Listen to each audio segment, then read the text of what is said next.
And then I announced all this information about King Juan Carlos of Spain being the biological father of Prince William of England. And King Juan Carlos of Spain was also the president of the WWF, the World Wildlife Fund. So his role was to protect wildlife. In 2012, he went to Africa and shot big game and dislodged his hip or did something with his hip. And then in 2014, he went to Africa again and broke his leg. And the leg represents kingship, which represents a broken kingship. And the kingship of Spain was broken from 1931 to 1972, I think it was, or 75, when King Juan Carlos got back onto the throne. Basically, it was near simultaneous with the death of General Francisco Franco of Spain, who was a Nazi.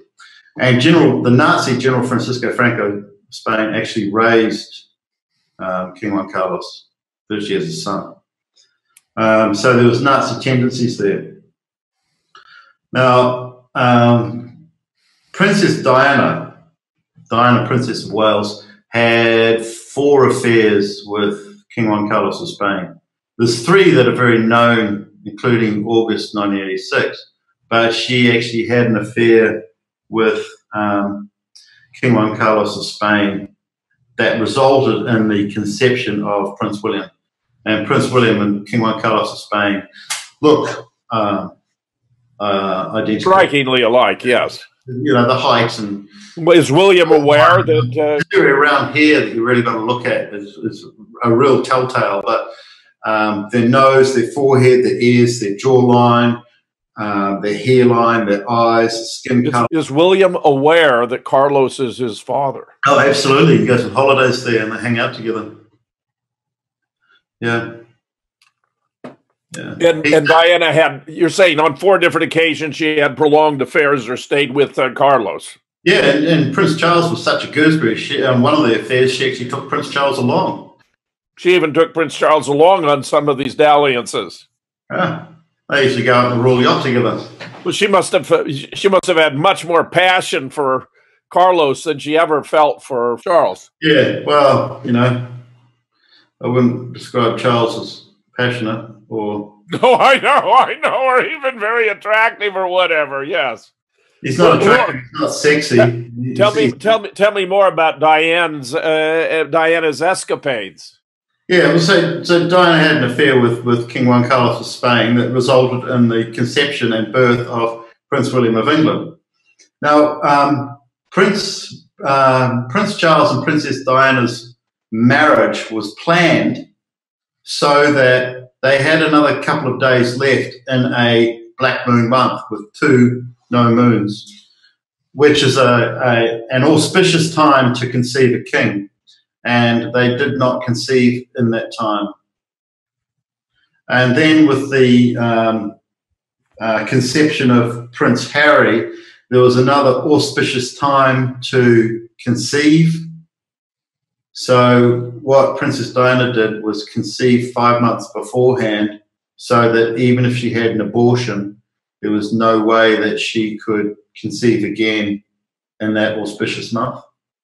So Diana absolutely purposefully sabotaged the conception of Prince William and purposely sabotaged the conception of Prince Harry. And she did this for a couple of reasons. She actually hated the House of Windsor and the British royal family. And she was an agent. She was an intelligence agent. She was a honey trap. An intelligence agency for? A honeypot for? What agency would she have been working for? Yeah. Princess Diana was an intelligence agent for her father, the Rothschilds. Diana was a Rothschild.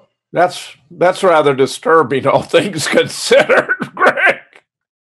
Given the vast reach of the Rothschilds, you know, the worldwide empire and the power they exert, that's really quite extraordinary that Diana was a Rothschild. Yeah, well, Diana's mother, Frances, the Honourable Frances Burke Roche, she was known to have a long-standing affair with Sir Jimmy Goldsmith, who was a Rothschild. And Diana looks exactly like Sir Jimmy Goldsmith, has the same flashing eyes, has the same long fingers, same expressions and mannerisms, and she looks identical to Jimmy Goldsmith's 3 daughters, one of whom is Jemima Goldsmith, who married Imran Khan. And Jemima Goldsmith and Princess Diana were best friends and half-sisters. So when they ran around, they just looked like sisters because they were sisters. Yeah. Well, Greg, Diana seemed to me to be a rather extraordinary person because she took her position, her celebrity, and put it to the benefit of the world by, for example, opposing landmines. And that, of course, won her friends, but also and admiration, but also powerful enemies. Yeah, well, no good deed goes unpunished. Yes. Do you believe that played a role in her eventual assassination? Oh, absolutely. Are there less landmines now? Say again? Are there less landmines now, or is there less? Yes.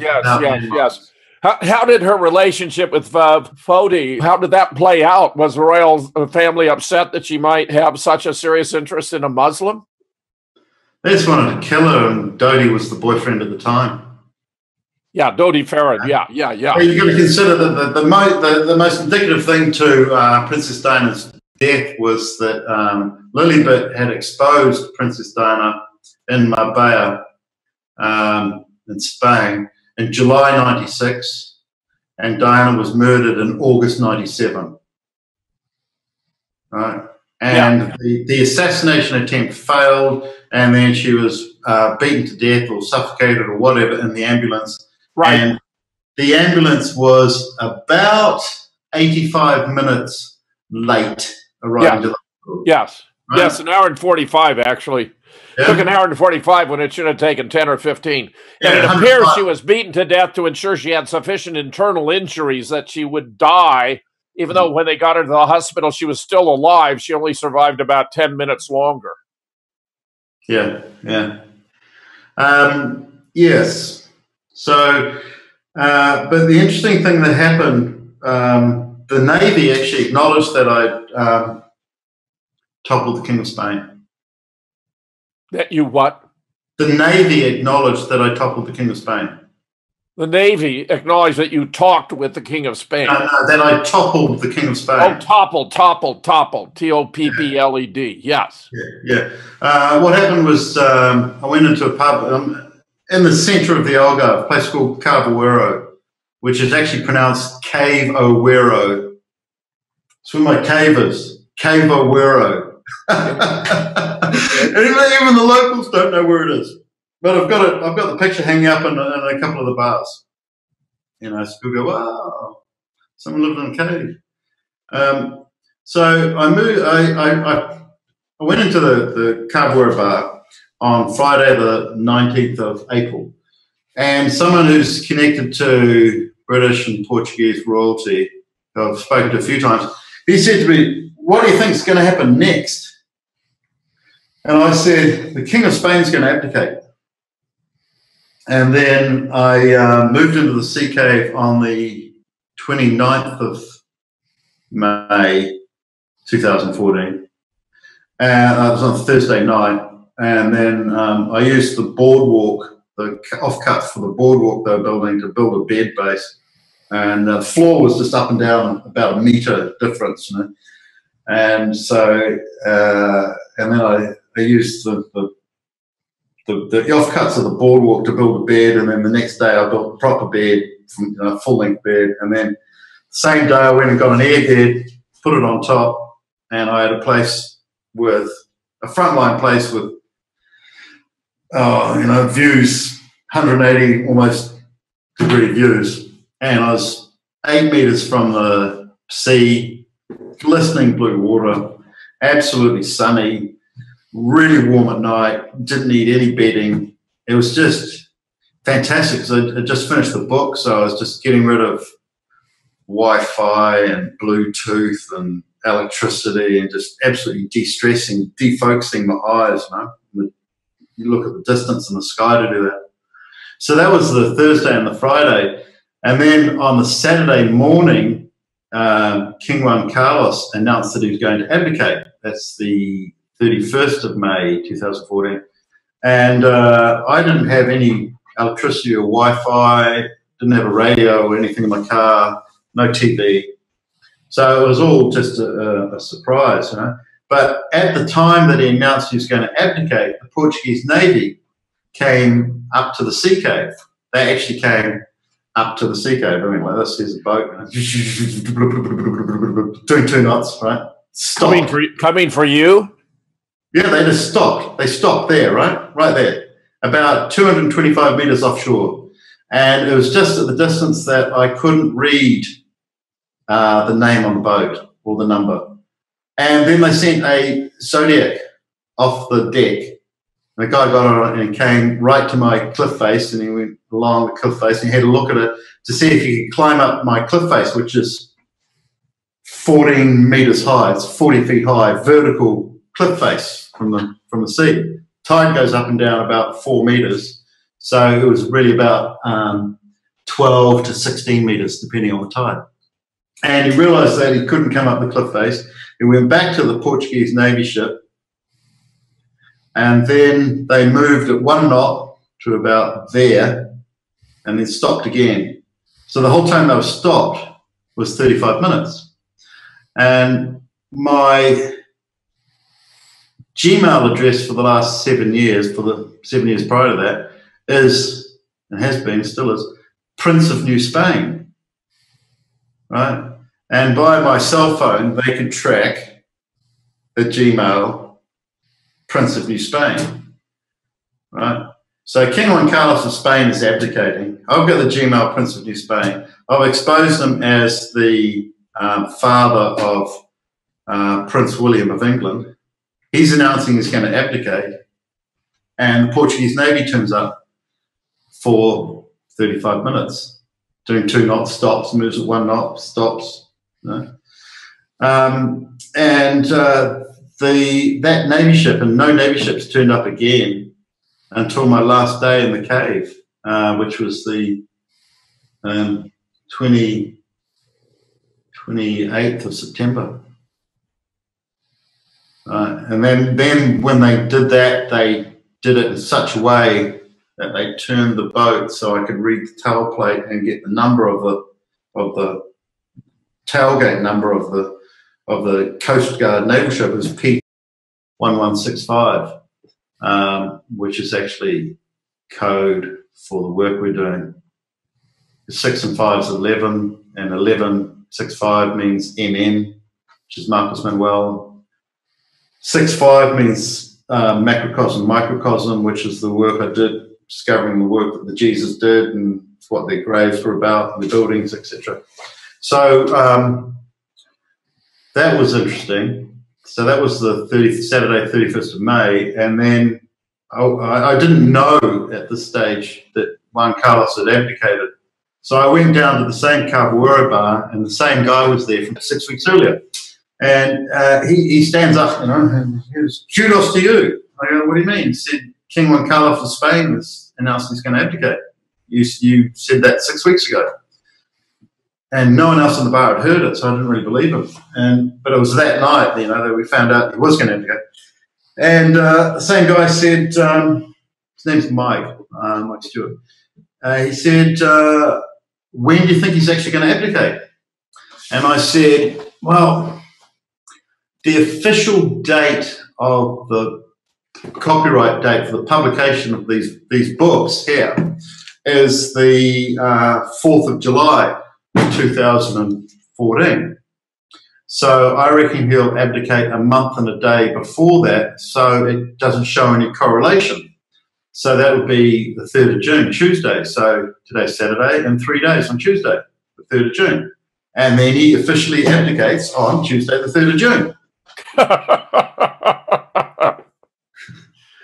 You're astounding, my friend. Just astounding. King Juan Carlos was the president, who's the honorary president of the World Wildlife Foundation. That's a cover. King Juan Carlos of Spain was actually the president of the Almanac de Gotha, which is the record of the parentage of all of the royals, right? And he got that position so that he could avoid stating, he'd be in the controlling position to avoid stating that he was the biological father of Prince William of England, right? You get it? So when I exposed that that King Juan Carlos was the biological father of Prince William of England, and King Juan Carlos was president of the Royal Almanac de Gotha, which had to record that King Juan Carlos was the biological father of Prince William, and therefore Prince William was illegitimate and couldn't be the King of England or the United Kingdom of Great Britain and Northern Ireland. Then that is why King Juan Carlos had to abdicate, right? And the fact that he was taken to Africa, shot big game and broke his leg, and then they said Juan Carlos had to abdicate because he shot big game and he wouldn't have been caught unless he broke his leg. That's the cover story.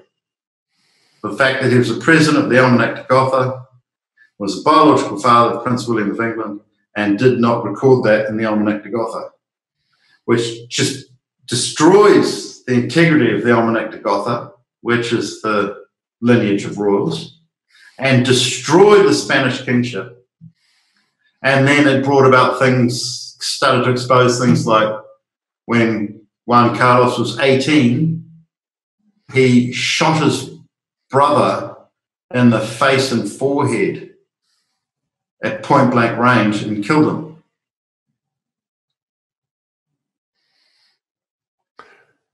him. Was that an accident? I mean, it sounds rather extraordinary. There's a couple of different points of view on it. And King Juan Carlos has never, ever given his point of view. He's never said, right? But Juan Carlos had just come back from military training, and he was being raised by the fascist General Francisco Franco. So General Francisco Franco might have said, okay, look, I'll give you your kingship as long as you kill your brother. The reason for that condition being? To affirm allegiance to Nazism. Oh, this was a demonstration of his loyalty to Franco. That Franco would tell him to kill his brother. That's certainly an acid test of loyalty. And then he did so, and Franco made him king. Yes.